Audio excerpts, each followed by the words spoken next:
இந்த பறவை அறியாது போறவோ தெரியாது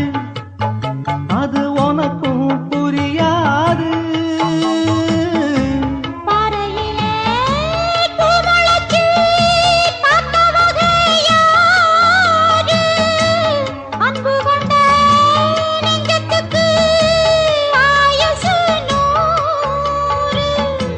காலம் வரும்